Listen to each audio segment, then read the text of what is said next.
Hey, welcome to Amp Up Solar Workshop. Thanks for being flexible as we work through our technical difficulties. Today, we're excited to be launching a brand new monthly series focused on practical solar projects, tips, and hands-on builds.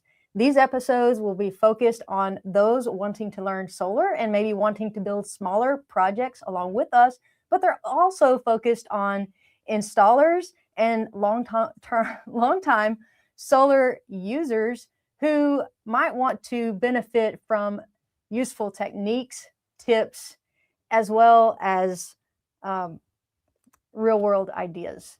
So come learn along with us. Anybody can benefit from this. Joining me as co-host is Kenny Grigar, also known as Off-Grid Kenny, and today he'll be leading us through building a complete solar power system in an ammo can. So we'll be taking questions as we go, as well as having a dedicated Q&A session at the end. If you're watching live, go ahead and drop those questions in the chat. We'd love to include you in the conversation.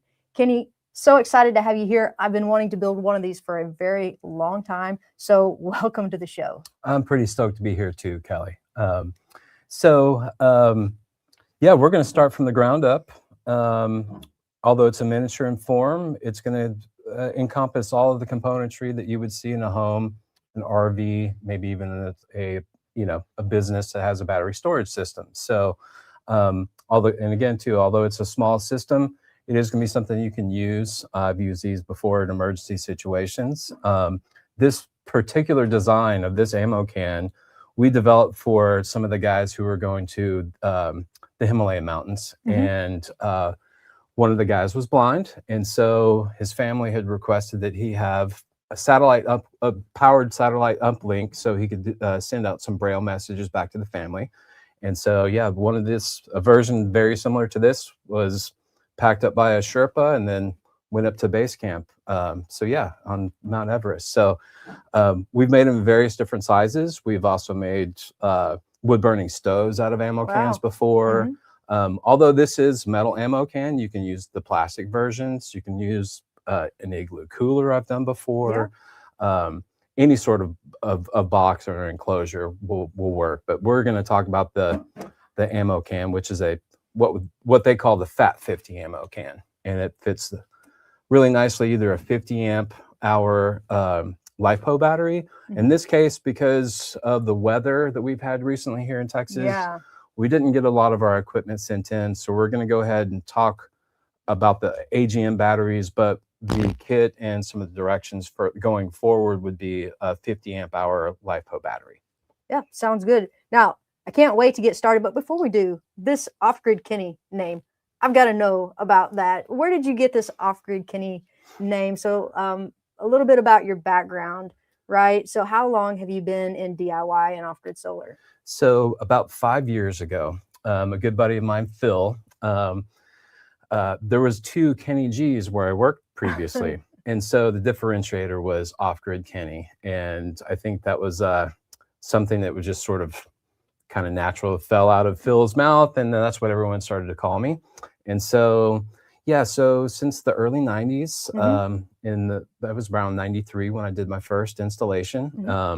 And it was for a solar concert. I had a band, and there were several other bands that went to Amarillo to do an off-grid solar concert. The equipment showed up, obviously with no manuals, no equipment, direction. And so I knew a little bit about series and parallel wiring, particularly with DC. And so we got this boatload of 2-volt cells all wired up in series and series/parallel. And we were able to connect that to an old square wave inverter, and we powered up the show, and it was about a 3-day concert that we did. And at that point, if I figured I would get a daytime job being a solar guy, just in case the rock star thing didn't work out. So here we are today. And I've also lived off grid for probably more than half of my adult life at that point. So that's really where the Off-Grid Kenny came from. Okay. Now you're a music star, right? You like to be a music star. I like to play music. You like to play music? Yeah. Do you play any Kenny G? I Not hardly. All right. So tell us what we have on the table here. Okay, so well, obviously we've got our battery enclosure, which is the 50 millimeter ammo can. So I'll start from the beginning here. We've got the solar module down here. From the solar module, we will go to this adapter, which is an MC4 connector, which is what is standard on PV modules. So that plugs into here, and then from this, we would go into the side of the ammo can with this as we plug this in. And it keeps you from reverse polarity, so there's no way to plug it in backwards. So that helps us align that and make sure that the polarity is fine. Okay. Are there any other different kinds of cords that you could get for ports to plug in your solar panels? I've actually used several different types. I've found though that the Anderson quick connects and even the SAE type of connectors are actually pretty nice, particularly for this. The original one that I built, we used a 12 volts like automotive style input, but it got a little confusing for some because it was actually kind of reversed. Instead of plugging in and receiving power, we were plugging in and giving power to the charge controller. So, but like I said, even though this is a miniature form, we're going to have all the elements of safety that you would in a normal household installation. So between the module and this adapter here, we are going to have overcurrent protection between our module input going from the back of this into the ammo can, and then we will be running through this fuse holder, which, although this is low voltage DC, you wouldn't use this type of fuse and fuse holder in a larger solar system. But this would hold one of our fuses over there, and we're going to use a 5 amp fuse, I believe, for that one. And so we have our overcurrent protection, or our fuses between the panel and the charge controller. And then from the charge controller's output, we will have another inline fuse very similar to, well, likely it's going to be this one. And we're going to build that up in front of you so we can see how that's done, how it's crimped. From the charge controller, then that goes to the battery.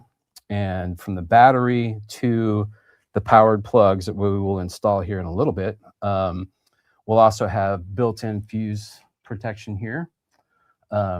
This will be the plug for our inverter, which I'll talk a little bit about that here in a second, as to not take up the order of operations here. But this will also have an inline fuse as well. And that's the familiar sort of automotive type plug-in. The kits that we've got arranged will have a 3.3 foot cord here, which should be plenty to reach from the battery to the plug. And that way we can have the full amperage to run all 300 watts from our inverter. Very nice. So that leads me to the inverter. So we've got our fuse protection in between all the devices fore and aft, as it were. And the fuse, I notice, is only on one of those wires. That's right. So generally speaking, you would fuse the positives. And so that will be on the red wire in this case.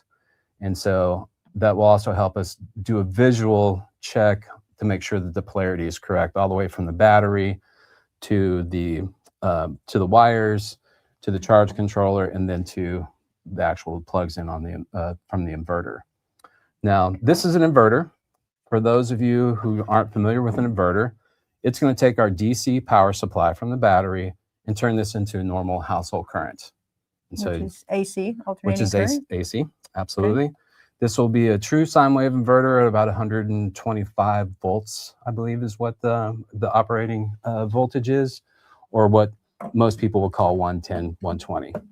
So from that, we would obviously have our, there's a switch on that, and there's also some additional DC where we can plug in there for our cell phones and USB chargers and whatnot.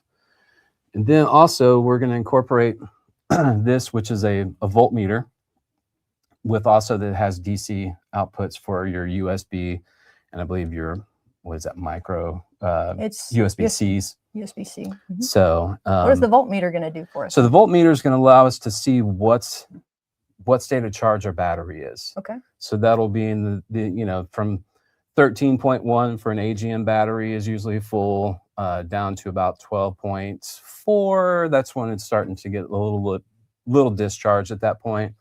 Although with the LiFePO option, you'll be able to cycle that deeper. And for the monies, I think it was like, was it $10 more? Yeah. For 20 something more amp hours, and also it's going to be a lot more lightweight, and you can discharge that generally to 80% on the LiFePO batteries, As opposed to 50% 50% recommendation for lead acid AGM? batteries. Okay. That is correct. So yeah, that's our componentry list of that, and then so I guess we can So we've got start the some build extra here. wires here. Yep. This is 10 gauge. Why That would is- you recommend 10 gauge wire? 10 gauge is rated for 30 amps. And so 30 amps is about the maximum of what this would pull. So we're going to have, although it's going to be a 25 amp fuse, I think is all that's required for that. But essentially 10 gauge wire can handle 30 amps. And so we don't want to have too small of a wire to have a lot of amperage, because the heat will build up and that could cause some issues down the line. And as well as it'll pop your fuses. Okay. So 300 watts is what this inverter is rated for. What kinds of things can we realistically power with this system once we have built this thing? So I built one of these, and when we were in Colorado, we would often lose power. And so when our larger solar system was having some issues, we actually employed a very similar system to this. It ran our Starlink. It ran the computers, so we could finish up our day at work. And so it can run the Starlink, which I think was about 50 watts, more or less continuously. Laptop, if it's topped off, it's not drawing a whole lot. But let's say maybe another 50 watts for the charger output, and then a couple lights that we had going at the same time. So we probably had maybe 150 to maybe 200 watts on it at one time between two laptops, the Starlink, and a couple lights, So LED it's lights. emergency power, going to keep things charged and keep you connected, That's correct. and maybe give you some lights. Maybe give you some lights. Yeah. Okay, very cool. All right, so what are we going to do first? Or what have we already done? We've prepped the can a little bit. So in essence, for kind of saving some time and some redundancy, we've pre-drilled the back of the box right here for the charge controller, which is going to live inside here. And so we've got that pre-drilled. We have one of our outlets drilled for the solar input, which is going to be over here, as to make sure we don't get confused from inputs to our outputs. And we will then show you how we drilled this hole with a knockout punch and a drill set, because a 3/4 inch knockout wasn't quite large enough for the threading on this. And so to keep from like sort of boogering up the threads, we went ahead and took a unibit, which is also another way that you can drill out a hole as well, because the 1-inch knockout was too big. And so I guess we can start Now, with drilling that out. Well, this is an ammo can, right? Yes. What is an ammo can? And it's a metal ammo can. What is it? So essentially that's where they will have, although it's used for carrying ammunition, rounds of ammunition, the military will use this, and also NATO will use this for various things. They'll use them for toolboxes to, they'll even carry, it's a waterproof enclosure. Previous to us drilling into it, it is a waterproof enclosure. So I first kind of saw these when I was into whitewater rafting. It was one of the cheaper ways to have a waterproof container on board that was durable enough if it did fall out and crash against the rocks that it wouldn't completely shatter and break. So I've stored food before, like dehydrated foods and things like that inside here. Now, are these the type that the military will actually drop out of helicopters with supplies in them? Essentially, yes. Yeah. Okay. Yeah. So waterproof, durability is a good reason for choosing this kind of container. Yes. Although it is metal, we want to take some precautions. We will show you as we start putting in these foam blocks. So we don't want to have, we've also sprayed this with some truck bed liner, which is sort of rubberizes the exterior, but we're going to encase the top with a foam pad to make sure that there's no, in case the battery were to come unseated, we will talk about how we're going to make sure that that doesn't happen.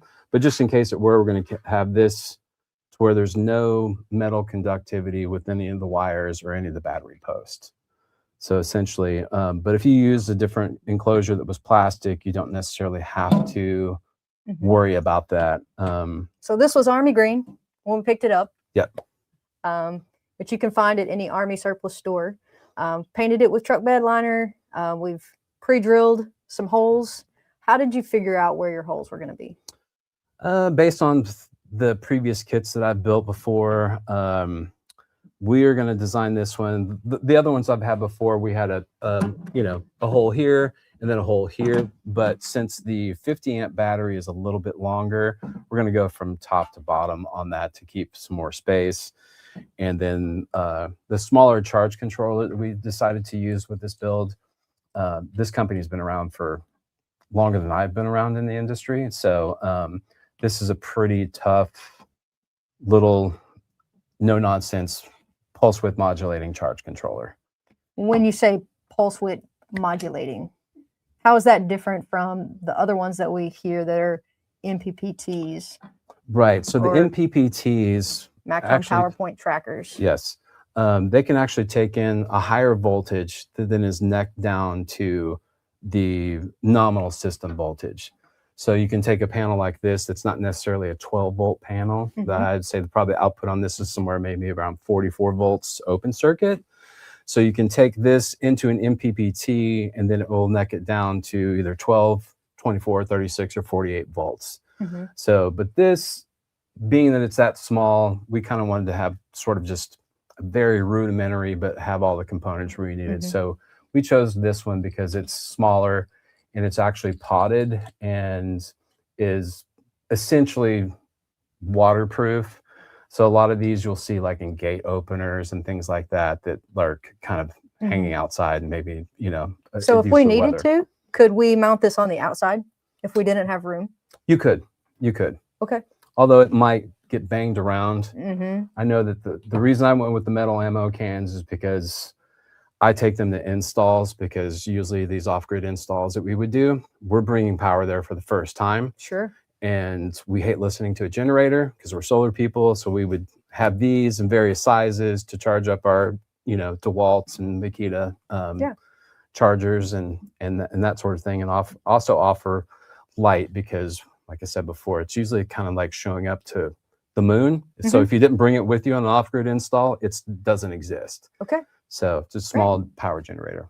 What are we going to do first, Kenny? So let's go ahead and finish drilling out our, this is going to be the meter, I do believe, yes. Okay. So we're going to put the meter up top and then we'll put the DC outlet, this onto the bottom. Okay. And so turn this around. All right. So you'll need, what tools will you need for that, Kenny? Yeah, let's go ahead and use that drill bit there. And we'll show you how to properly use the knockout punch set. Now you're drilling out metal, so is there any safety precautions you should be taking? So Kelly let me borrow some really nifty safety glasses because mine are sunglasses and it was kind of hard to see. If you will assist by helping me hold the this box into place. Now you've got metal shards that are going to be coming out of here when you drill that. What do we need to watch out for as that's happening? Well, you definitely want to make sure to get as many of those metal shards into your eyes as possible. Yeah. So, I like to not wear gloves and things, but since we are on amp up, we should probably use the proper protection, gloves and the whatnot. So we'll simply just turn this over and, get that out. So we're going to use our gloves for that. One of the things you definitely want to do if you like metal shards in your eyes is blow into the box, and it makes sure that it always goes right into the eyes. So just in case you did not want to be safe, that would be the way to clean it out. So why did you choose a 1/2-inch bit? So the 1/2-inch bit will allow us to use the arbor bit in the knockout punch. Okay. And so we'll show that as soon as we get this drilled in here. Mm-hmm. So I've got it set on 1 so we don't just spin this thing around, which has happened before.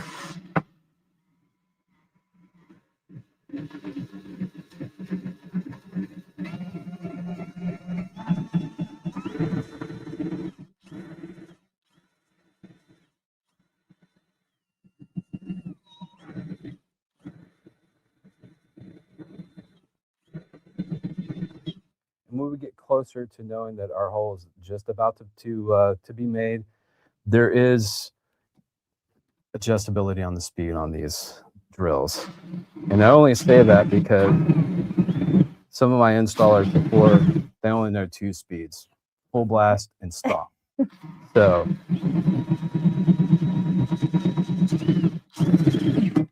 and you want to minimize twisting your wrist as well. Sure.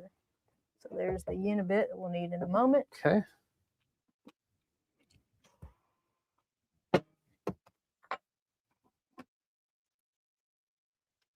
So if you don't have a knockout set, You could complete the entire job by doing a pilot like what we just did there, Mhm.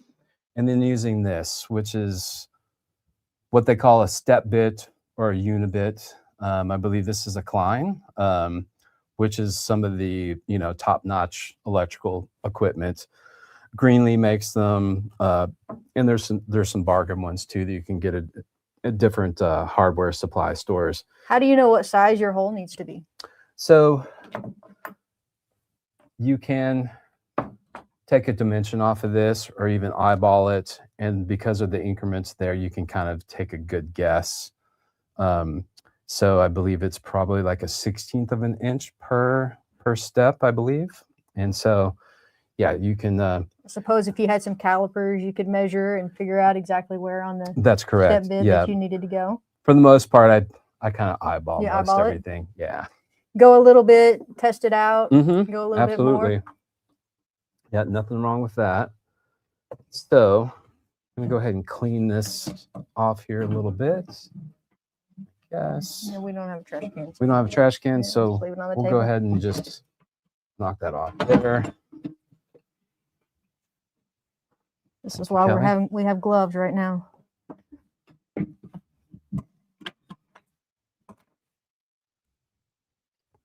So this is the arbor, and that will allow us to put this all the way in, and we will have this collar piece, and this is the actual cutting piece. So the collar piece will go on the outside, the cutting piece will go on the inside, and as you tighten it up with this ratchet, it's going to pull the cutting piece into the collar, and that's going to cut a nice round hole.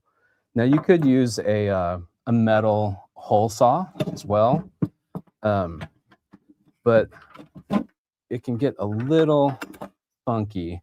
And just so we can kind of practice our safety here, why don't we just, thank you, Kelly.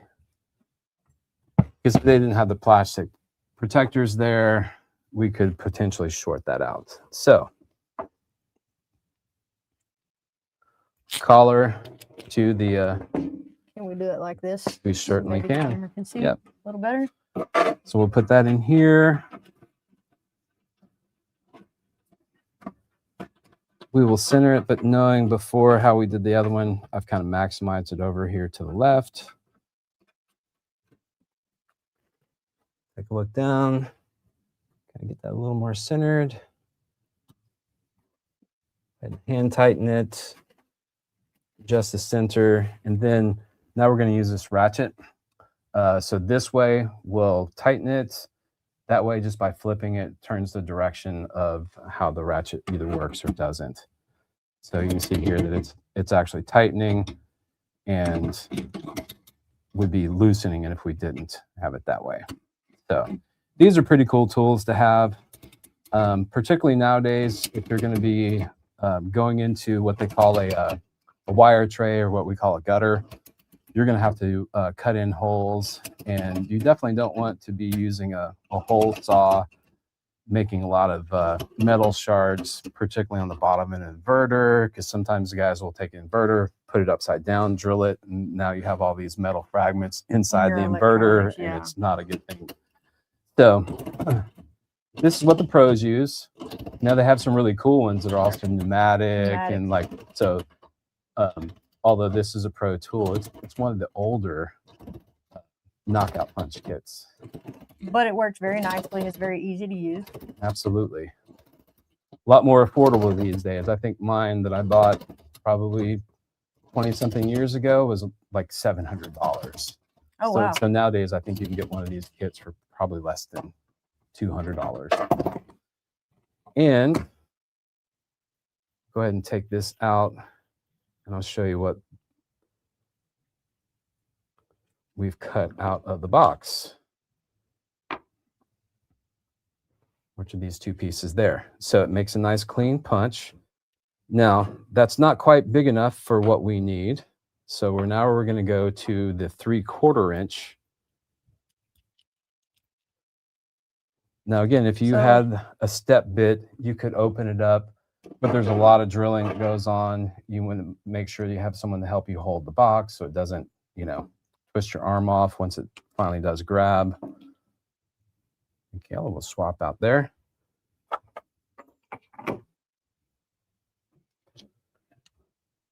And that allows for the larger arbor. Again, the collar to the nut side. So what size hole are we actually cutting out here? This will be a 3/4 inch diameter hole. And so we're still going to need to drill out just a little bit more because 3/4 inches is not quite big enough. Not quite big enough, even though they claim that this is the 3/4 inch hole. The actual threads on that are just about a 1/16 of an inch too much. And again, you could do the whole job with just a pilot with one drill bit and this, or a hole saw, but I typically like to make it as clean as possible.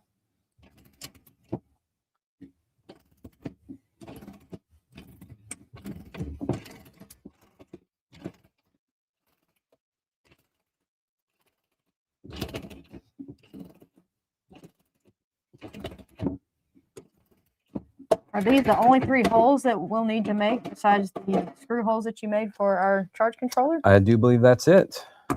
What does our charge controller actually do?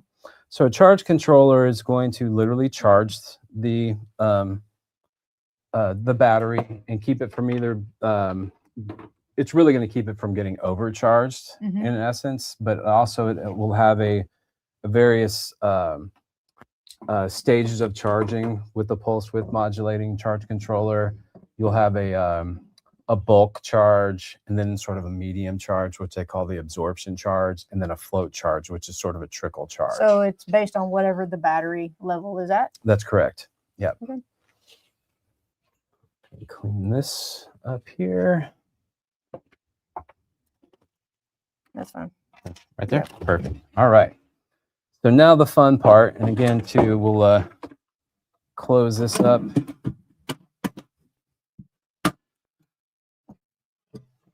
Put it on its side. It's great to have Kelly as an assistant. In case you don't have a Kelly, you can put this up against the wall, maybe even stand on it to keep that ammo cam from spinning around as fast as your drill bit goes. You were telling me one time that I was drilling out a larger one, and I wasn't paying attention. Next thing you know, this ammo can is swinging around at about 400 RPMs or whatever, and it cut a nice hunk out of my chin. So be careful. So be careful. That's what they need, tools. Sure. Taking your time. And I think I've been drilling like 100 holes that day. I had it on the highest setting. I was just wanting to get the job done, and that's usually when that sort of issue will happen. So I'm going to kind of get a little velocity first rather than putting it in, because if it'll immediately grab and then kind of hit me in the stomach here. So going to lift it up a little bit. And that's probably all we're going to need.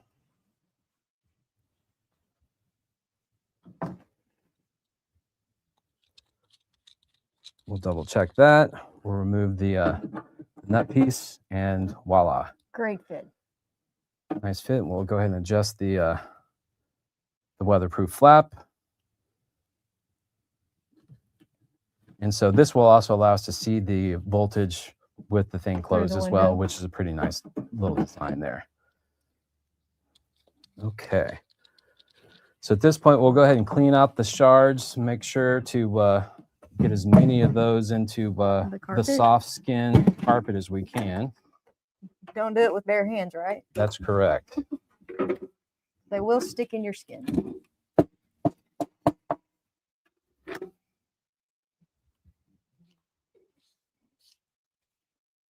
What's next, Kenny?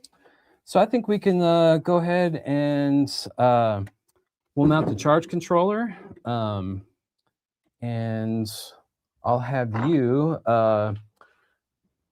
we'll talk about the current. I don't want to jump ahead of us, but we're going to have these Anderson connectors like we have here. I'll go ahead and let you, now you can do this with a regular crimper as well, but there is a tool that we have. It was really affordable as well. So if you guys want to get one of those too, I guess we can. Why don't we go ahead and have you, since I'm going to go ahead and mount this here pretty soon, why don't we go ahead and have you put the negative crimp onto here. Okay, do you want to talk about it at all? Yeah, so this is going to, I will take off my gloves since I'm not going to be doing any drilling for now. So there's a couple metal catch points inside the Anderson connector. This will be on the back side.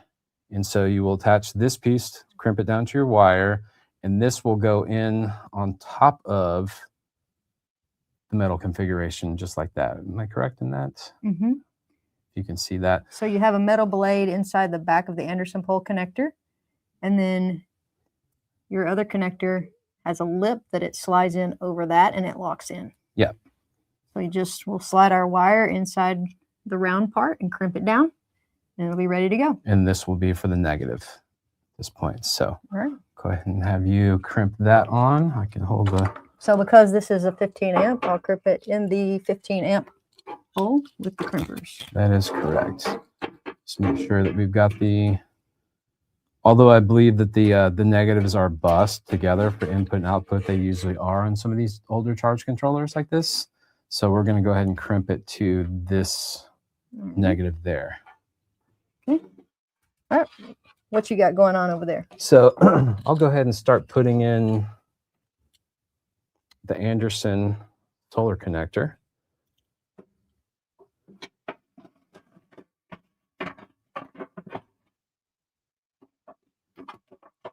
It does have a gasket between the front and the inside of the ammo can.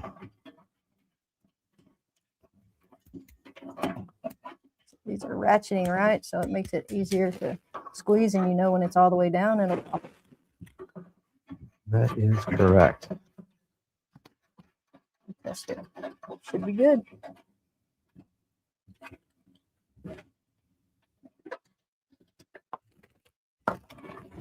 Okay. I'll go ahead and attach the charge controller inside.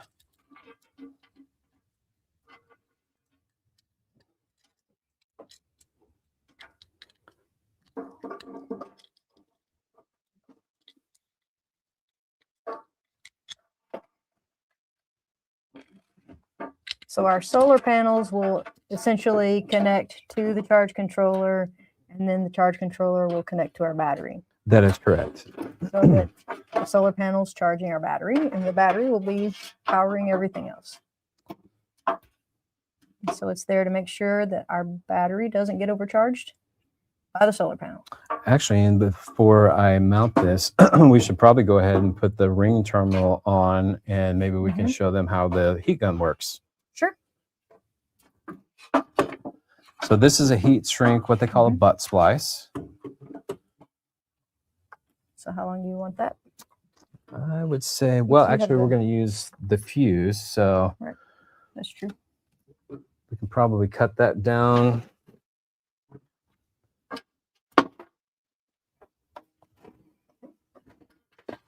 Fairly significant amount here. So I'll take a couple inches off of. Now, is there anything to be concerned about as you're connecting fuses before you connect everything up? I like to take the fuses out before I connect it to the live battery. That way that there's, if we made an oops connection, that we don't sort of reverse polarity or burn up our charge controller or whatever the device might happen to be. So glad you mentioned that. There is no fuse in here at this point. So also too, I like to use this particular Klein tool because it's made for stranded wire, and just kind of put that in here, get your distance, and then just pull that off, and it doesn't nick the wire at all. So it's a nice way to crimp your wire, although you can or strip your wires. So we'll need ring connector on one end because that's going to connect to the battery terminal. That is correct. Yeah.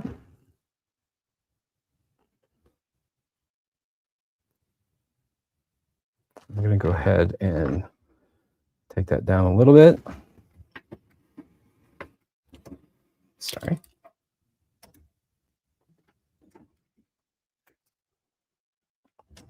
We'll shop back that out for you later, Sure. Kelly. Just trying to get where Famous people last can words. see what you're doing. Okay. So, ring connector or ring terminal. Here you go.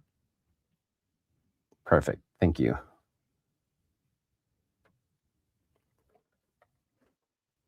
And so also with this tool, there is a crimper, and for 16 to 10 gauge wire, you use the very top crimp there.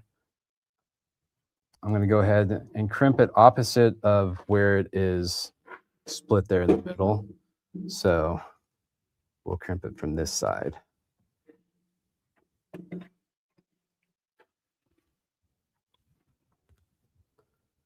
And with this, they do make a ratcheting version of these too. So you just want to test, make sure that you can't pull that off. That looked like it took a lot of strength. Is that something that I could do as well? Oh, absolutely. Or would I need the ratcheting kind? Well, you're pretty tough, so I think you can handle the manual type. But if you do it all day long, I would suggest getting a ratcheting. Okay. So over and over and over might yes. wear somebody out. Okay, and I think we'll do a ring. Got a ring terminal. I guess we're going to go to the butt splice. It's already connected here. So again, I will kind of cut that and shave it down a little bit.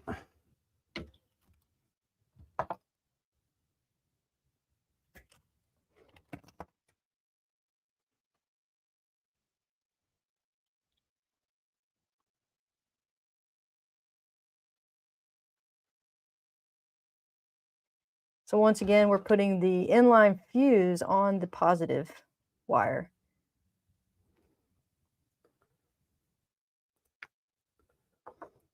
So it's...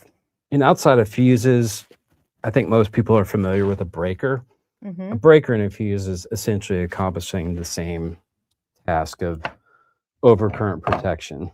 And see, that's why you want to make sure to test it before you heat shrink it. Because sometimes they can slip out, even with a good crimp, or what you thought was a good crimp.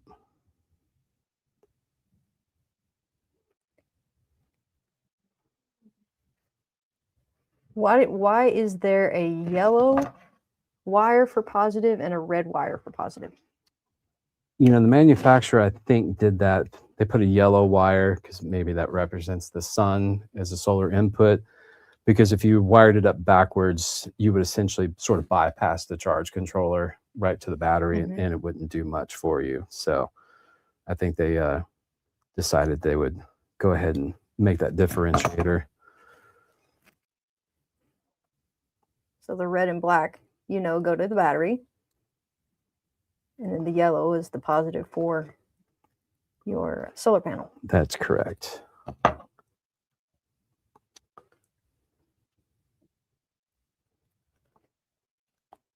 And hopefully I don't have to use a new butt splice there. All right, so now we have a tight wire there. Okay. Now these butt splices and the ring connector already have heat shrink on them. That is correct. So all you have to do is apply a heat gun and they'll shrink up around the wire. And and I think we had enough length of wire where we could just go ahead and put a terminal on this, as I remember. I believe you're right. We need a ring connector there. Another ring connector. Yep. Thank you.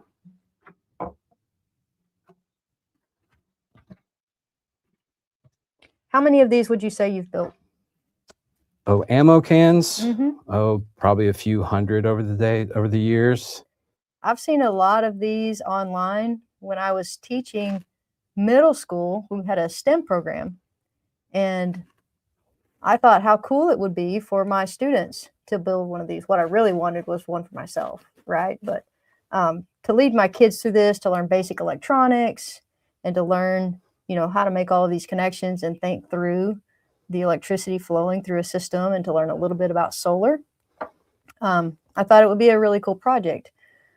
We never got a chance to do it, but I think that this would be great for, you know, Boy Scout troops or, you know, any kind of group where STEM is something that they're learning. Have you been able to use this with any groups like that? Yeah, so I've incorporated into some of the Scout programs before. Okay. So yeah,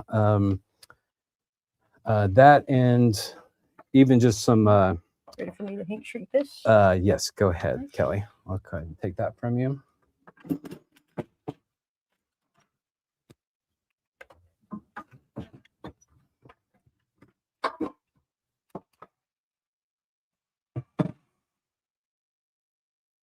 What are we going to work on next once this is done? So I'll go ahead and put the meter in. Okay. So you have been able to teach this with Boy Scout groups? Yeah, and also too, just some like elementary schools and at farmers markets where we'd have various little solar projects set up, like kind of like a kids area. We had one of these with a photo sensor to a bubble machine. Okay. So as the kids would walk up to the solar panel and shade the panel, then the bubbles would stop and they'd walk away, and then they would start. So it was kind of a. So they're learning about solar and shading that way. Absolutely. Yeah.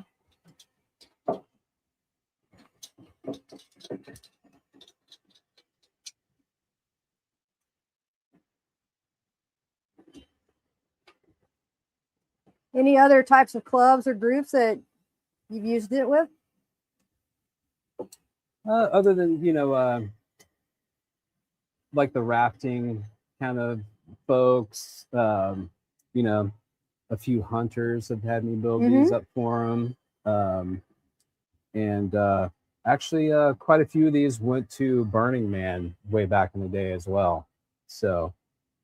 What did Burning Man use it for? I don't know. You don't know. But maybe one of these days I'll follow one of those there.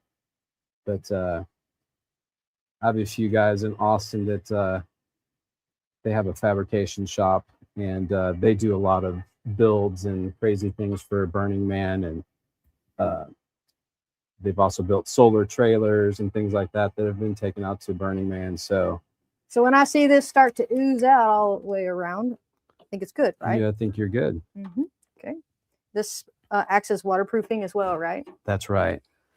So in this particular one, since it's already been pre-made, you have to take the fuse out to be able to slide both conductors through the hole, which I found out. Kelly had pointed that out to me earlier today. Oh yeah, let's go ahead and do it that way. So I've taken the fuse off, taken the cover off, a fuse out, taking the cover off, sliding it through here so we can actually get all of that inside.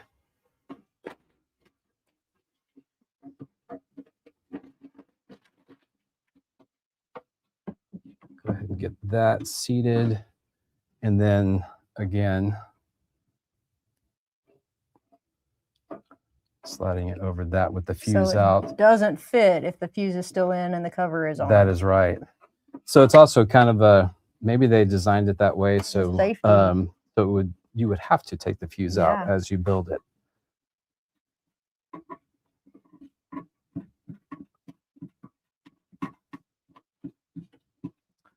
Now, how tight do these need to be? Can they just be finger tight? I've usually I'm able to get them finger tight and they seem to stay. But the little kind of like gear sprocket looking things are actually made so you can take a screwdriver and a small mallet and tighten those up that way. And is this container still waterproof with those in there like that? Well, let's say water resistant. Water resistant. You know. However, these do come from the marine industry for boats and stuff. So, you know, pretty good spray from a skier or something like that, or a jet ski. This is something you'd see on board on a dash for like a jet ski. Oh, the other thing I've used one of these for is for a 12-volt trolling motor on a boat. And so it was provided plenty of power for a trolling motor with the panel during the daytime. And then at nighttime, you get a few hours of kind of doing some night fishing with your trolling motor. Nice.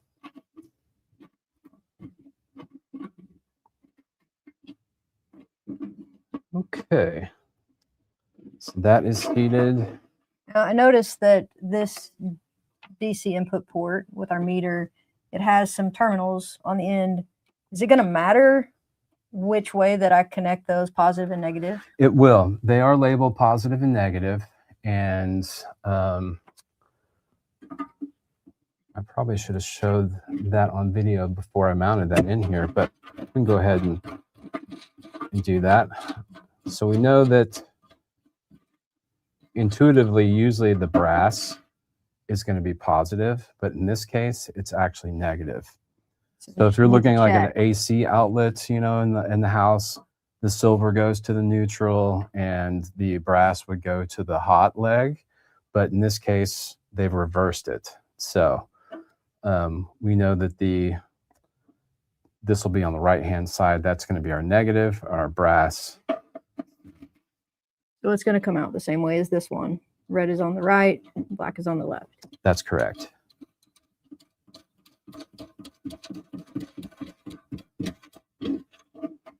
Good point. See, Kelly keeps me in line here, guys.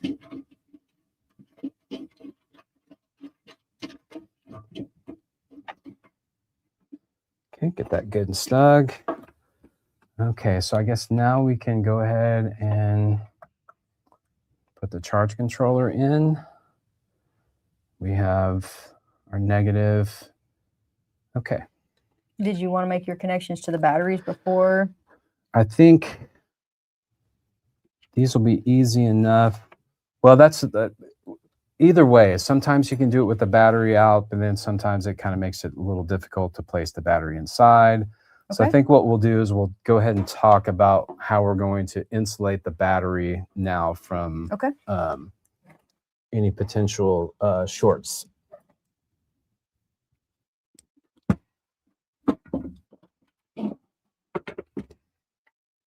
So we're going to leave the battery covers on for now.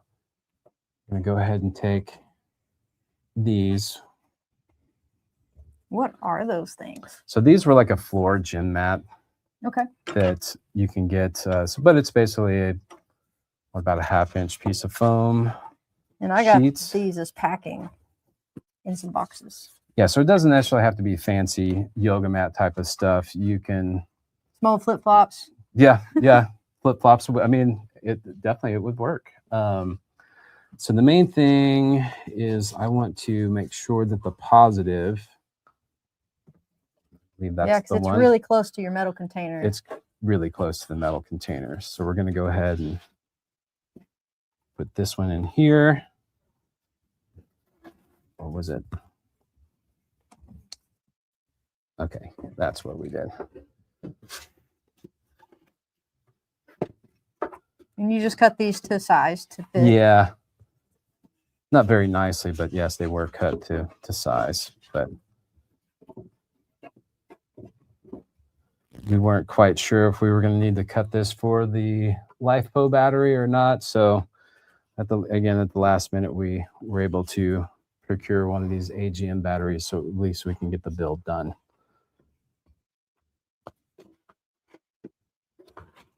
I believe what we did was we might rearrange these. You're just wanting to get the battery in there. Get the battery tight and snug, and then also, insulate from any sort of issues. Touching metal. Why would you want it to be tight? So we don't want the battery obviously rattling and moving around with our electrical connections, because we don't want to pull any of those connectors apart. So you're designing this to be portable and durable, be thrown around in a truck. That's right. Bumping around in a Jeep over mountain roads, hunting through big ruts. Absolutely. Camping over rocky roads. So let me go ahead and put this one in here. So designing for adventure. Yes. And so with that in mind, I might as well talk about the piece of all thread here. Although we have enough foam to totally encapsulate this to keep it from moving around. Usually what I would do is take a piece of all thread, drill a couple of holes about here to where this then all thread on my other box that I have back here basically holds the battery down in place. And then you can either take a bracket from the sides or another piece of all thread on the front side to keep it from going forward and then lifting out of the box. So, but with what we're going to do, since we have these in there, we encourage as much recycling as possible, right? So when you say all thread, you're talking about a 1/4-inch piece of basically a long screw that doesn't have flat ends on both sides. And you can cut it down to the length that you would actually need it for. How would you cut this? What would you use to cut this? Usually I like to use a bandsaw these days. Is my favorite metal cutting tool, but you could use a sawzall or even put it in a vise and use a hacksaw if you needed to. Okay. Now, I think next month we're going to have an episode that talks about creative ways to use all thread. All thread. It's a between all thread and unistrut. It's sort of the electricians and other.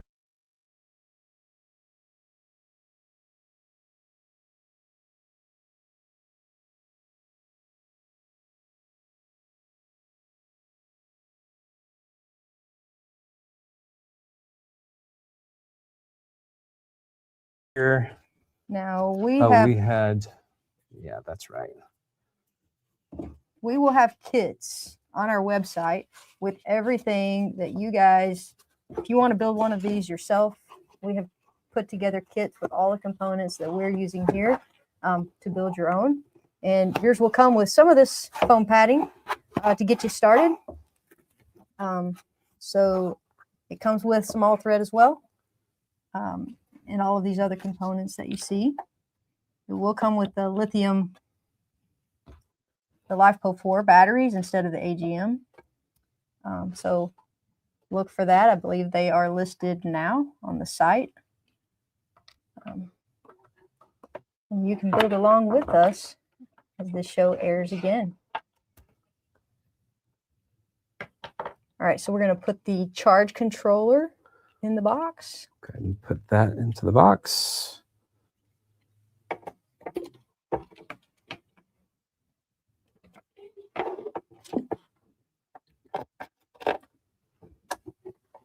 I already gave you your Phillips head. You did. Can I help you? Maybe just hold that slack there for now.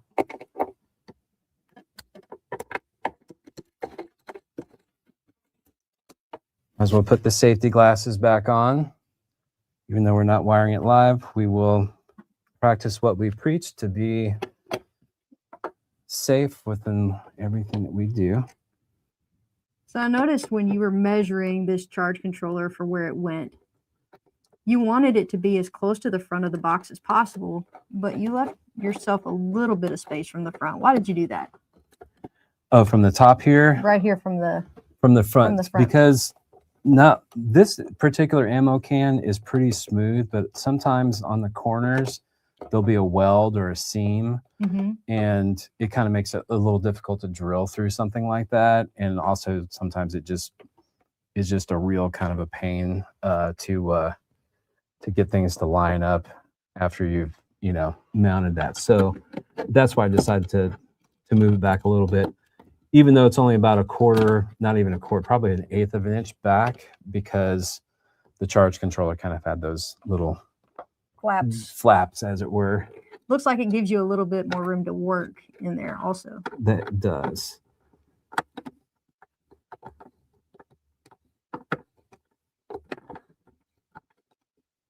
Now, over the years, I've kind of developed like sort of monkey hands to where I can get things kind of set into place. Monkey hands. You can reach anything. Yeah, and kind of like blindly too. Mounting solar panels from underneath, after a while, you kind of get creative with your digits, I suppose. Otherwise, you can have maybe a needle nose pliers in there to help tighten that up. And I guess that's also a good segue into the other sort of precaution I'll make with the 10 millimeter wrench. So for most of my solar jobs, I have a whole bunch of line wrenches that are basically taped up, because back in the day, you had to meet code, you would put batteries in a metal battery enclosure. And so oftentimes you would drop some of these. I've seen people even accidentally put lawn chairs over their battery terminals. That's probably not such a scenario these days with our wall batteries and rack mounted batteries. Sure. But usually the batteries were put in a box, kind of a perfect place for people to put things on. And so to keep from shorting out as we're tightening up on the positive, I like to tape up the wrenches.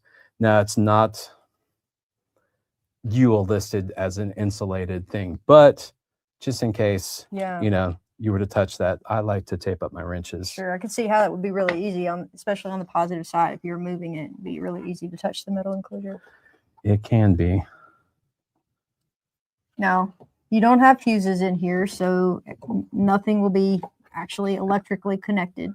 So we'll double check that, make sure fuses are all out. Okay, so what are you going to wire up first?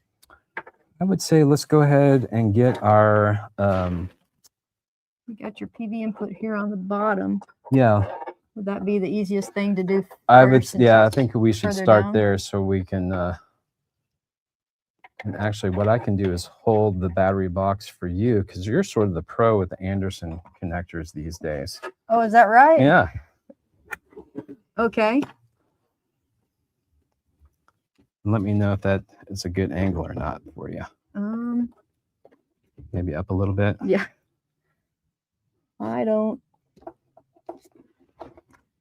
It might be easier actually to pop this thing out and take the wires out and do them out here. Perfect. Let's do it. So that we can see what we're doing.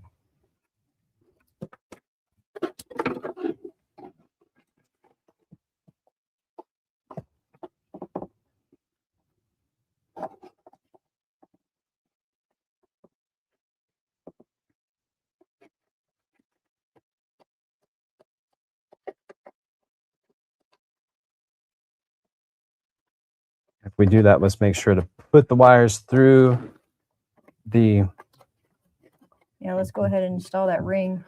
yeah. Yeah, good idea. Because that's something I would do unless you weren't, if you weren't Yeah, to around, do I'd it. probably do something like that, Kelly. Really got to watch me at times.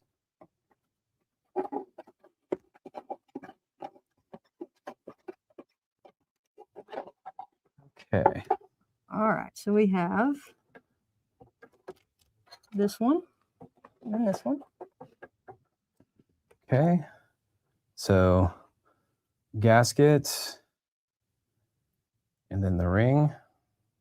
Go ahead and take that to the outside so you guys can actually see in real time. That was a clever idea there, Kelly. Take that out and wire it up. Definitely easier to see. So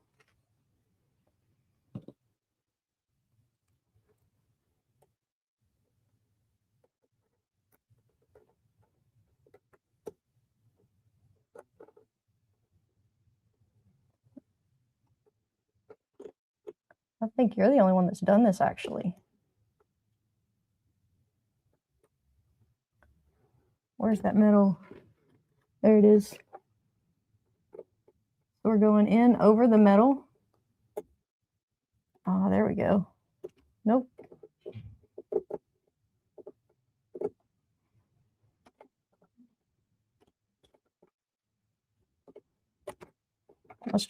Let's try the black one.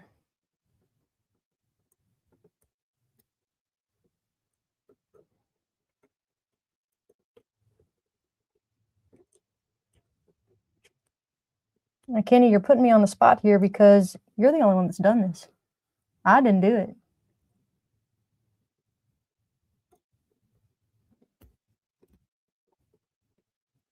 Causing trouble my first episode already.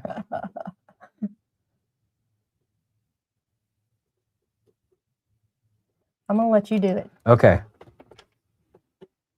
You talk to me about what you're doing. So I'm going to try to slide this piece over the metal piece and sort of kind of grab like that on top of the metal.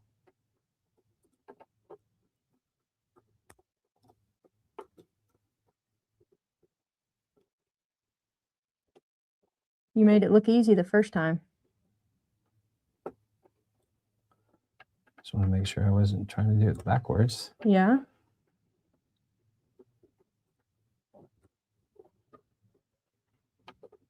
You need. Yeah, interesting. Okay.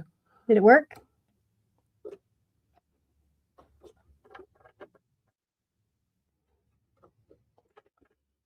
Granted, I've used the big Andersons and it's a lot more obvious.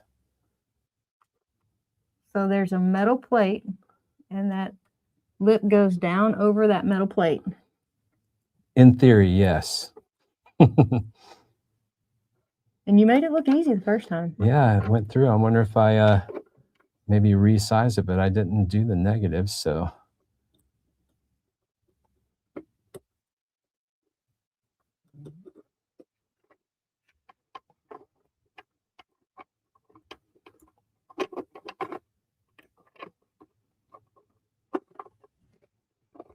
Did you get it to stay? I did. Woohoo! Good job.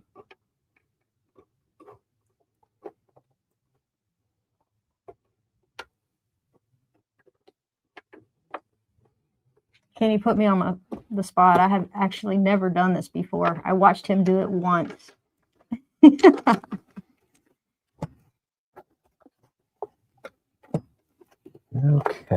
You got it? I'll move this piece of foam out of the way so I don't disconnect all that fun work we just did.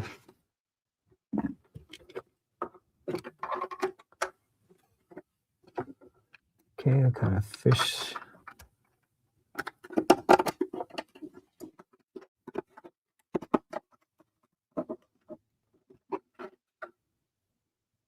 So you made sure and put that lid up top. Why did you do that? To keep kind of like a shingle on a roof, so it keeps the water out of the receptacle. I mean, that's what I think. Sure, makes sense to me. Sounds right.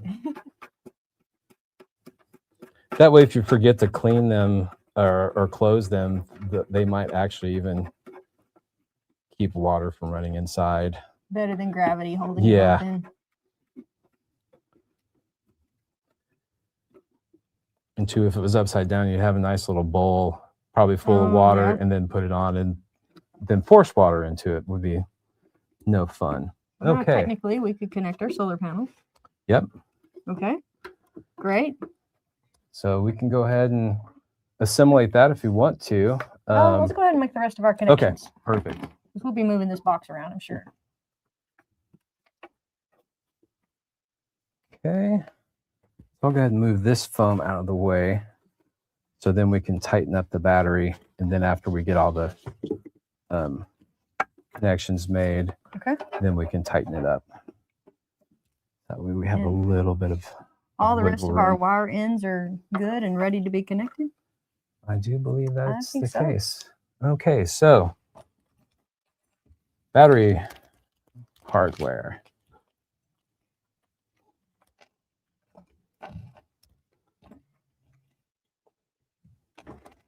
We have some lock nuts and some flat washers and some nuts. What order do those go in? So generally, I would say putting a flat washer against the terminal and then the lock. That way we're ensured to have a nice full contact all the way around. That makes sense. I'll go ahead and move this piece of foam too.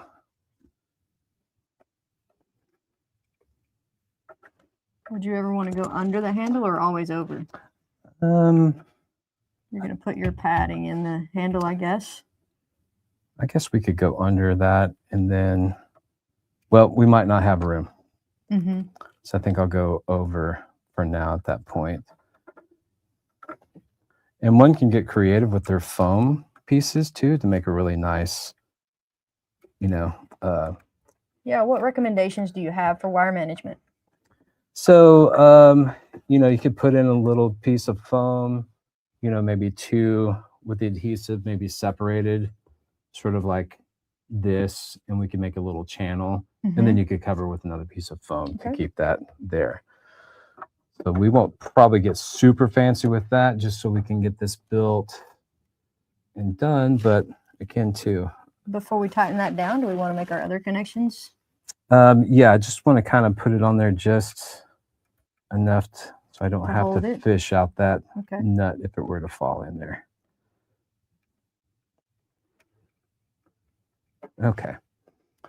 So our other positive. Is there any certain order that you would want to, do you want to do positive and negative of one thing, or all positives of one thing and all negatives, or all negatives first and then positives? Well, generally, since we have the fuses are out, it sort of doesn't really matter. If it was live, I'd probably want to go negative first. So that way it allows a pathway to actually go to, essentially ground out, as it were.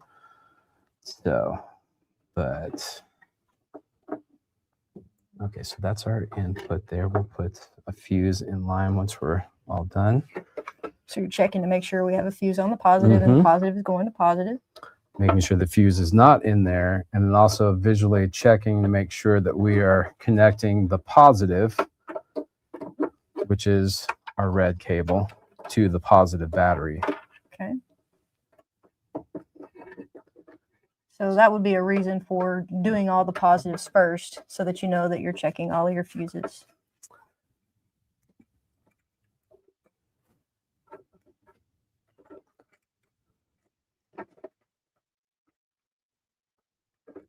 Okay. What would happen if you got something crossed? You might have to buy a new charge controller. I mean, worst case scenario, you could actually make a spark and potentially, burn something if you connected it backwards and then closed the box and walked away from it. Who knows how long it might take to heat up that wire. It is DC. DC, although it's, low voltage, it can still be potentially dangerous in a situation like that. You looking for this? Yes. So are we going to check all of our polarity before we turn this thing on, or are we going to? Well, we won't have a way really to check polarity other than visually until we actually connect the thing. So what we could do is check our polarity from inside here on the fuse to make sure that it's, but this is a simple enough to where I think a visual check is going to be fine. What are some common mistakes that you see people make as they build these? Like drilling in the wrong spot, which most commonly was me that drilled it in the wrong spot. But that, and maybe not putting the foam in, and having something that would short out.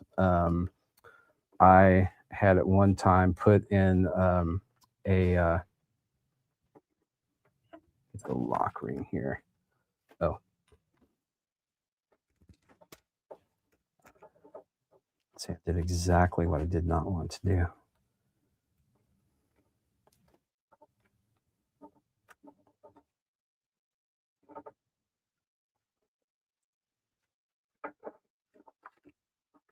Dropping your washers behind the battery is one thing that's not something super fun to do. You need an extra washer. I do, Kelly. Thank you very much. I don't have an extra lock nut, but I have extra washer. I've got the lock nut. I just need the flat washer.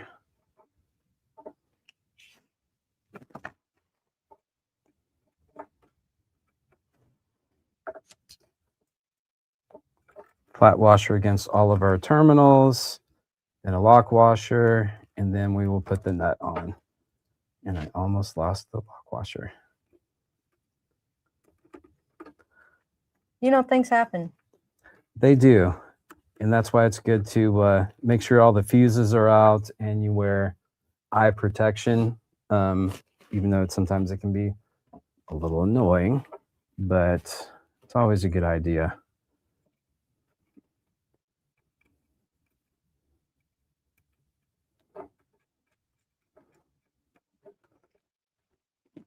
Okay, so we'll go ahead and take this insulated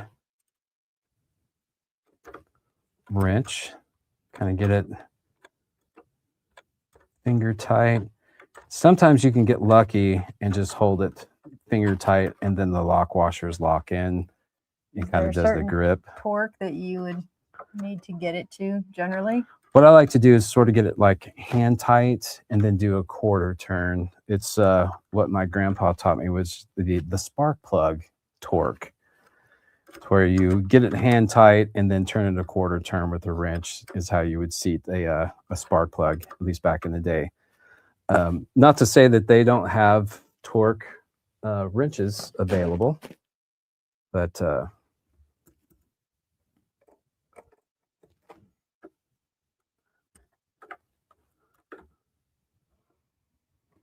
and that's about a quarter turn there. But you can do this, what you're saying, without a whole lot of special tools. That's correct. Yeah. You don't want to over tighten it and have issues with stripping that, because if you do strip your bolt there, it's kind of hard to get the nuts off, and so it's not something you want to take any sort of saw to cut that off, because you can cut into the battery. So you don't want to over tighten it, but definitely make it good and snug. Okay, so our positives. Put one here. When we're done with the positives, we should have 3 connections, correct? That is correct. So we have positive to the fuse from the charge controller down here.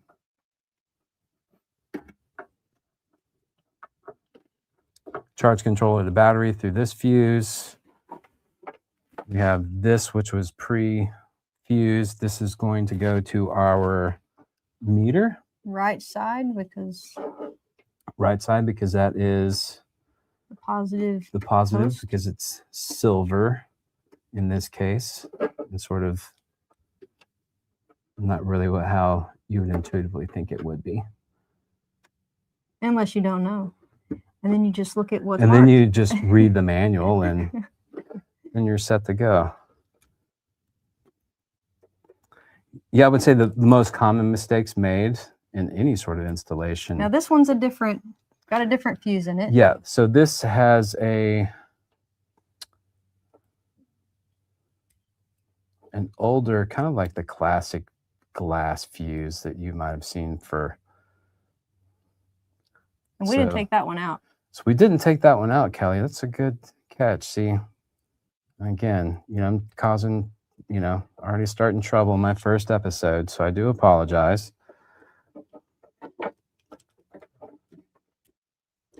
But with that, I believe that was a smaller fuse. So if a problem would have happened, it's not a major piece of componentry to replace that.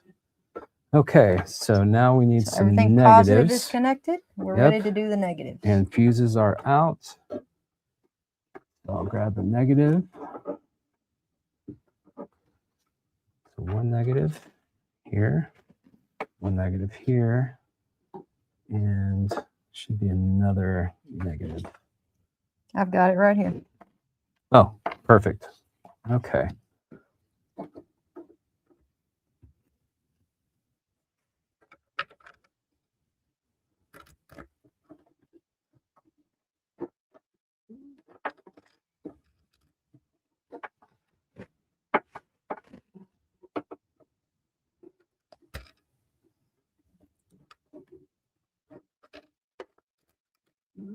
Since the outlet plug had a bigger ring terminal, I'm going to go ahead and put that one on first, so that way we know it's seated nicely against the battery posts. And flat washer. Don't know where it went. And it's right here.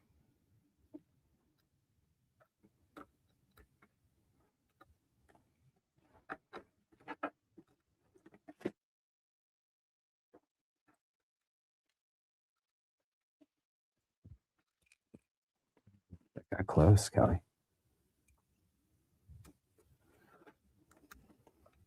Monkey fingers don't let me down. I have faith in you.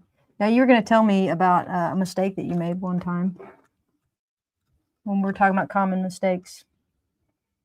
Oh, and then we dropped a lock nut or something. Gotcha. Well, basically just not reading the manual was one of the things I was just thinking about. But over the years, I've made quite a few mistakes, and it's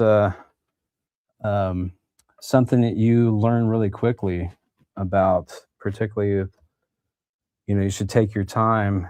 I think most mistakes happen when you're in a rush, or you have people that are kind of standing over you, asking a lot of questions, and I'm just kidding. But potentially it could happen. So it's best just to take your time, wear your safety equipment, and put your fuses in last. It's always a good practice. But mainly, there's a fellow out there, a buddy of mine, Greg. He actually has made T-shirts sort of regarding like reading the manual. It's maybe not as kind as I just said, but yeah, it's definitely a thing, and particularly with the industry. And I'm guilty of it too. I've been guilty of it. Not so much anymore these days, because gear can change. There's new models and new batteries available. It seems like almost on a monthly basis, something new comes out. So I've gotten just sort of used to it, rather than being stubborn and being like, oh, I know what I'm doing. I'm an electrician. I can do this. Well, yeah, that's great. But a lot of times things can change. So we're getting close, Kenny. This is getting exciting. All right. All right, we have. I find that when things don't work, though, and you have to troubleshoot it, you learn a lot through that process as well. You do, absolutely. But it's always nice when you can do it the first time. It is, and if you take your time. So now we do have our meter. So the meter's working? The meter is working. Nice. So what does our voltage say? 13.1. Perfect. So that's a pretty darn full AGM battery. All right.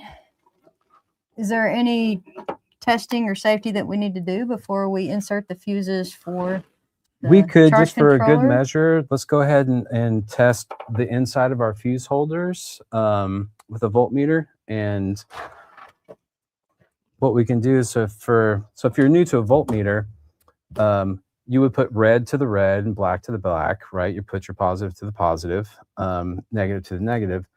And if you do that, and for some reason you get a negative reading, now you know that that voltage or the polarity is switched.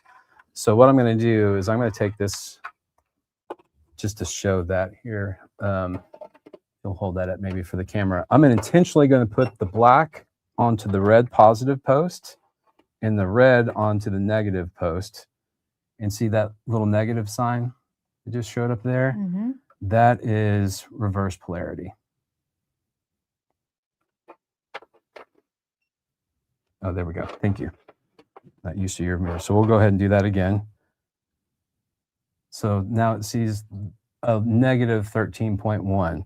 So now when we do the correct polarity, red to red, black to black, positive, positive, negative to negative, it'll just be our voltage without the negative sign there. So now you know that your polarity is correct. Okay. We would do the same sort of test on the inside of our fuse holders. That one's good. Mm-hmm. This one's good.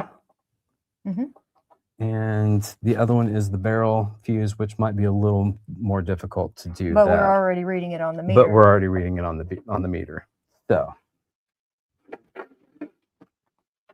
and I guess we can test to make sure we've got voltage on the automotive outlet. Go ahead and tighten that one up a little bit too.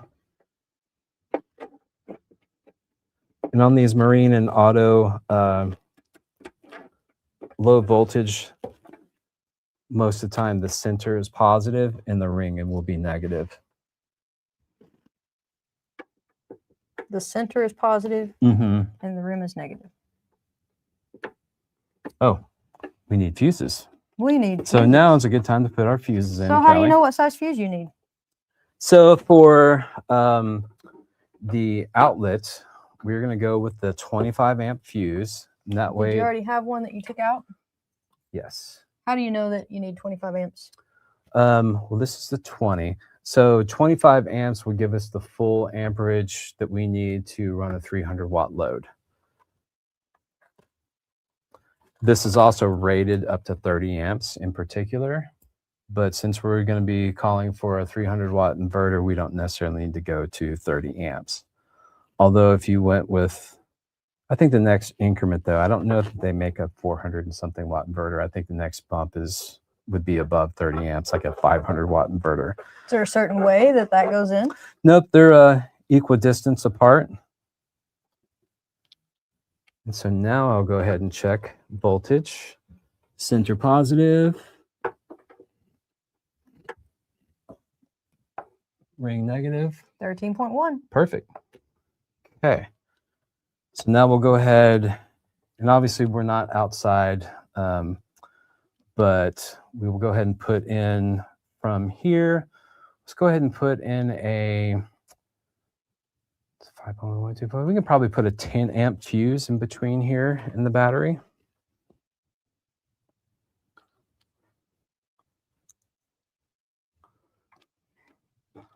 So we want to go ahead and connect that up just for funsies. Yeah. We can show the folks how that's done. So would it matter whether we made our connections to our solar panel first or the Anderson pole connector to the can I would go first? ahead and make it to the panels first, because likely, particularly if you're going to have these mounted outside, you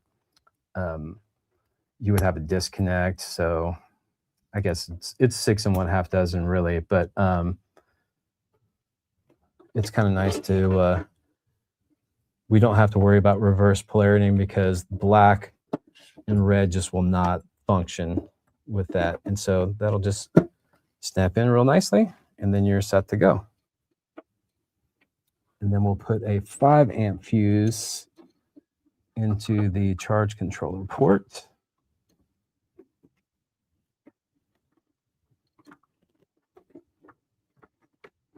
Which might be a little easier said than done because it's sort of down there, but I think I can get it.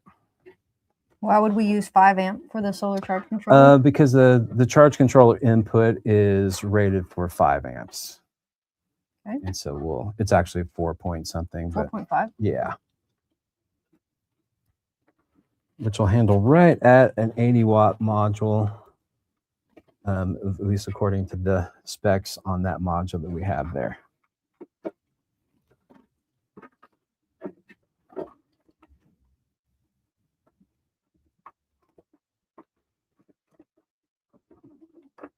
This is getting exciting. We're almost ready to test this thing and see it actually power something.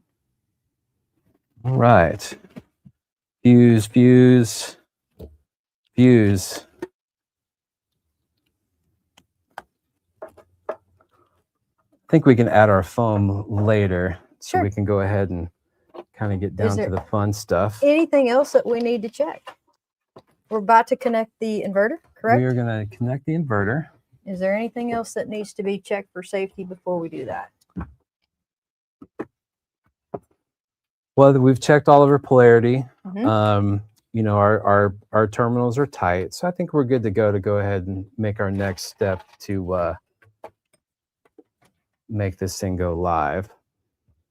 All right. We've just about finished our build. As we start to test this thing, we're going to connect some loads to it. We would love to have some questions. If you guys have any questions about this build, send them in now. And we're going to start plugging some things in and seeing we've got power. We got green light. So that's good stuff. That's a good starting point. So why don't we take some of the things that are likely that you would use? Very cool. So first of all, if I was out camping, I would definitely need to charge my phone. Yes. So. And maybe even have a light. Problem is, I don't actually have my phone right now because, you know, I'm working. I'm not supposed to be on my phone, but I do have my iPad. So I would need my iPad. And so let's go ahead and plug this in. Perfect. And we've got some USB-C ports here. So plug that in and let's see if that charges. Oh, we are charging. This is charging. And next, because of what I do, you know, I got to have a camera. Being on an adventure, you got to record things. So I might need to charge my GoPro. So let's see if we can also charge this. And we have a light, shows we're charging. Cool. And, you know, we always got to do some work and make sure that we have a good battery. All right, so let's see. You know,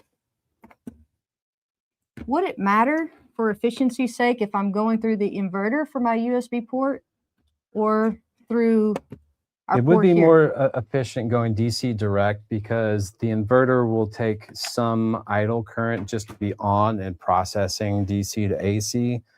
So while it's on, feel free to use these, but if it's not and you just want to charge DC, I go directly to the port because it's going to be the most efficient. So that way, you know, the fan takes a little bit of power and that sort of thing. So if it's just DC and that's all you need, I would unplug the inverter and just go ahead and use the USB ports there. Now, speaking of that, we always want to protect our battery as much as possible. That's right? correct. So we don't want to have any parasitic draw or, you know, how do I protect against that so that it's not always losing power from my battery? So in this case, let's go ahead and show that that will work to charge your batteries. So we have some we're red charging lights. So the next best thing to do other than unplugging the inverter, in this case, we do have a switch. So we can go ahead and turn that off. And now the fan's off. The fan's off. There might be a little drain just from the plug being in there, but probably not a whole lot. Okay. And also too, with the DC output, I do believe that we bought the one that has A meter. a meter and a with a switch. switch, so you can turn off that, so it's not like leaving on a Right. little bitty LED light for Right. however long. Trust me, I've done that. I pulled my ammo can out of the closet, Yeah. and it was already like halfway depleted just by leaving the light on for a couple weeks. What happens if I overload this thing? If I put too much in, and what kinds of loads would overload this thing? Anything above 300 watts, you know, like a hair dryer, My heat gun? your heat gun would definitely, What would happen? likely that the inverter would just stop. Mm-hmm. It would just stop working. I don't think you're going to damage it trying to overload. It's just not going to either start up at all, or Okay. it will, and it just immediately. There is a certain threshold where this will stop working. And so because it's made for automotive stuff, I think your range would cut off, actually right here, it says 11 to 15 volts. So this will not work past 15 volts if it's overcharged. And if it goes below 11 volts, it's not going to work at all. So essentially, if you had a large load, it would probably bring it way down really quickly. Mm-hmm. If it was more than what the 300 watts could actually handle, I think it would just reject it altogether. It just Okay. wouldn't power it up. So sometimes I might need a work light. Yep. Right. I don't want to blow you out here, but I do want to test it and see if we're going to be able to also, while we're charging our batteries, and we have light. That's So a pretty stout light for to charge everything. This would be great in a work scenario. I think so. Like, I could do my work. As with From anything, a lot of times you campground. can power things. Mm-hmm. It's not a matter of, oh, can I power it? It's a matter of like, how long How can I long power will it? it power Is it? really, that's with Yeah, the and storage so right system. now we have a 35 amp hour battery. With our lithium, we've gotten a 50 amp hour. How do you know how long that you can power something? Well, you would look at the, I can put a chart together based on voltage where a lead acid battery would be like in state of charge at rest. So really the best thing to do is to take voltage either, you know, an hour or so after you've charged it, or either charging or discharging. So a battery at state of rest will actually give you an accurate reading. So if we had all this on now, I noticed it went down to like 12.2 volts. But if you cut off the inverter, we will probably see that just jump right back up to, you know, probably 12.9 or whatever it was once we start to disengage the our USB stuff. So it's already up at 12.5 with unplugging the laptop and or whatever that was. iPad. And so now it's at 12.9. So if we let that rest for a couple hours, then we know exactly what it is. But I did make sort of a cheat sheet of like, okay, under a heavy load, if it's down here, you're at this percentage. So I'll get that over to you, and that might be fun to share with people to kind of get a thumbnail sketch of where their state of charge is. We do have some audience questions. So Rick Young 7483 says, during operation, is cooling a concern? Should we need to open the top? What about being inside of a metal box and it getting too warm inside there? Well, if the interior is getting warm, the exterior is probably warm too. So I would suggest that, you know, lead acid batteries are a little bit more forgiving on the cold. So, but you definitely need to take, you know, not to having a battery too cold or too hot. So although that we have lead acid batteries and other types of chemistry batteries in our vehicles right next to a hot engine, so it's likely that if we're using it in a normal consideration, it's probably not going to be that big of a deal to, but you could always open it up maybe to let it vent out for maybe a little bit more efficiency. And if it's cold, sort of kind of bring it inside. We will have a longer run for our PV wires within the kits. So the panel could maybe sit out in the sun, or this can maybe sit under the tree. And your inverter is on the outside of the box as well. That's right. Yeah. So we're not going to add any more generation and heat other than what penetrates the box. Now, the black looks cool because it's just sort of cool looking. Mhm. You could paint this white or whatever and, have some more passive, heating, anti-heating things. But usually, I'm using this in the mountains and stuff like that. So kind of keeping the battery nice and warm is, can Yeah. also be sort of a nice thing too. But Sure. good question. Thank you for that. Randy A9143 says, just got here. We'll have to watch the whole stream later, but what size are those panels back there? Oh, what are these, like 500 watts? So they're 450 about, I believe, Randy. So they're bifacial panels. I think are they Boviet? Yeah, Boviet Yes. Solar. 455, I Yep. believe. 455. So welcome, you guys. Thanks for joining in. Thanks for your questions. Kenny, thanks for being here. There's one more addition that we have to add to this, but before we do, I'm going to ask, what other upgrades could people add to this box? They could add maybe a secondary charge controller, but I would think that this size ammo can is going to be limited to what our kit sizes are. But you could add, with a bigger box, you could have maybe another charge controller or a larger charge controller. But this one's pretty snug in where we have it safely. So I wouldn't say a whole lot of additions to this would be within that footprint. Would probably not allow a whole lot of extra equipment being put in. Okay. Here's the final addition. Oh, yes. We want to, this is our box, and you can always make your box your own. You can paint it whatever color you want. You can add whatever stickers you want. So Kenny, I'm going to let you do the honors if you'll add that. Oh my goodness.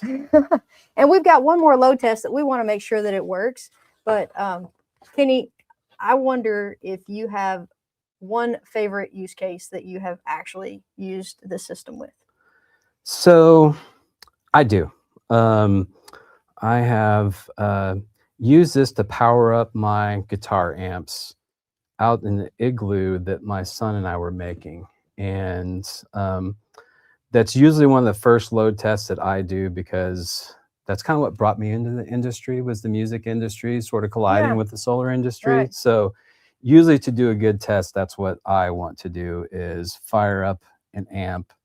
And I figure, this is amp up. So Absolutely. But you might have better Let me help you with fingernails for that. I'll tell you what, while I'm doing that, why don't you show us what you're talking about? Okay.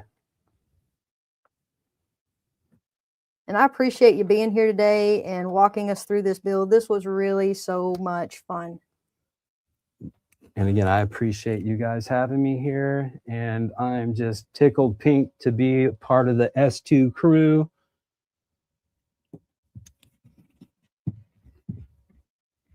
And I'm really looking forward to our next monthly episode, where we talk about all the creative ways that you can use Off-Grid, especially for installers or anyone looking to make a job easier. So make sure that you come back for that one. But what we built today is a compact system that you can take anywhere. Are you plugged in there? I am plugged in. It charges from solar. It stores energy in a battery and powers both AC and DC devices. And it gives you a practical way to learn the fundamentals of solar. I appreciate you, Kenny, being here and walking us through this system. Hey, if you would like to build one yourself, you'll find a complete kit connected to this project on our Amp Up Solar Workshop page. You got to have the glasses. Having me. Yeah, got to put on the safety glasses when you're playing. So our kit on our Solar Workshop page includes all the components that you'll need that you saw us use today. And when you do build your own, we'd love to see what you create. You can share your project with us on our website by filling out the form, and you might even see it pop up on one of our next episodes. So if you enjoyed this project and want to keep learning, make sure you check out our website page under the Discover More tab. You can find blogs, you can find build guides, the kits, and all things related to these Amp Up Solar Workshop episodes. Don't forget to subscribe and follow us on Facebook. at Signature Solar US, so you never miss an episode. And we'll see you next time right here on Amp Up.